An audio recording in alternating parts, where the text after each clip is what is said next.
धातु और अधातु चैप्टर का तीसरा क्लास आज है। 3 दिन धातु और अधातु के बारे में पढ़ने जा रहे हैं, जिसमें हम लोग पहले धातु का परिभाषा पढ़ चुके हैं। धातु क्या है तो जान चुके हम लोग। धातु वह है जो जिसमें से विद्युत धारा प्रवाहित हो जाता है या प्रवाहित हो जाता है। जिससे विद्युत धारा आर पार हो जाता है उसे हम लोग धातु कहते हैं। जैसे सोना, चांदी, एल्युमिनियम, तांबा।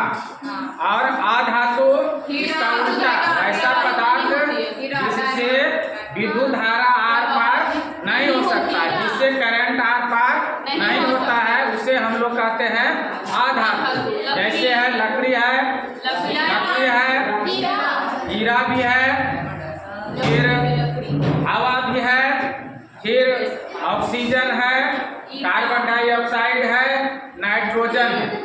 तो धातु और अधातु को हम लोग पहले भी समझ चुके हैं और जान भी रहे हैं। दो ये बात खाली रखना है, करंट आर पार अगर हो जाता है, करंट आर पार हो जाता है तो उसे धातु कहेंगे, और जिससे करंट आर पार नहीं होगा उसे अधातु कहेंगे। अब धातु का क्या क्या गुण है और अधातु का क्या क्या गुण है। गुण के आधार पर भी एक तो खाली करंट के आधार पर हम लोग समझ गए कि करंट, लेकिन नहीं, अभी इसमें और गुण के आधार पर धातु का वर्णन कर सकते हैं, चाहे धातु का परिभाषा दे सकते हैं। तो वही गुण में पहला गुण है धातु के परमाणु के बाहरी कक्षा में 1, 2, 3 इलेक्ट्रॉन प्रायः रहते हैं। जितना भी धातु है उसमें प्रायः उसका जब हम इलेक्ट्रॉनिक विन्यास निकालेंगे, इलेक्ट्रॉनिक विन्यास निकालने के बाद एक संयोजी इलेक्ट्रॉन होता है, एक कोर इलेक्ट्रॉन होता है।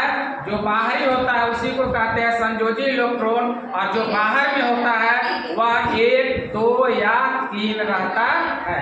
तो पहला पॉइंट आया कि धातु के बाहरी कक्षा में 1, 2, 3 इलेक्ट्रॉन प्रायः रहते हैं। दूसरा है यह विद्युत धनात्मक होती है। हम पहले भी पढ़ चुके होंगे विद्युत ऋणात्मक तत्व और विद्युत धनात्मक तत्व। तो यह होता है विद्युत धनात्मक। क्या होगा यह?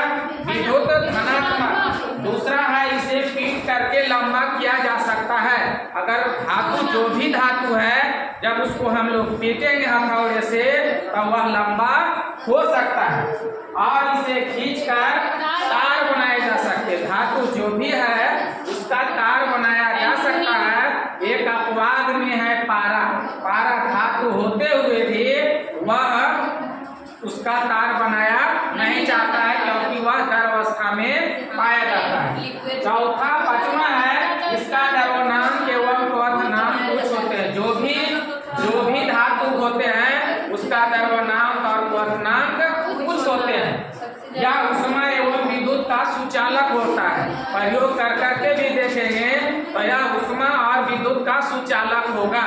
ऊष्मा के चालक के मतलब है अगर इधर लहरा दिया जाए, जला दिया जाए, चाहे आग में डाल दिया जाए, तो धीरे धीरे जब हम इस छोर पकड़ ले हैं, इस तरफ पकड़े हैं, तो इधर भी गर्माहट हो जाए, गर्मी हो जाए, तब मतलब ऊष्मा का चालक, वहां से ऊष्मा यहाँ आया।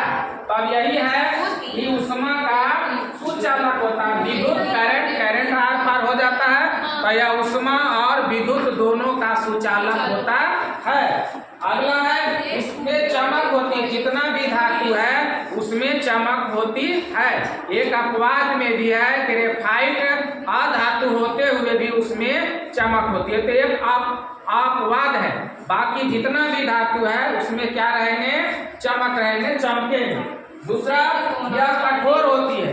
जितना भी होगा धातु सब में सब कठोर होगा, लेकिन एक पारा ही है जो कठोर नहीं होता है। इसे पीटने पर यह आवाज करता है। जितना भी धातु है उसको हम लोग पीटेंगे तो वे आवाज करेगा। दूसरा है यह साधारणतः पर ठोस अवस्था में होती है, परंतु एक पारा जो है वह द्रव अवस्था में होती है। तो 5-7 गुण इसका हम लोग जान चुके हैं। अब आइए अगला।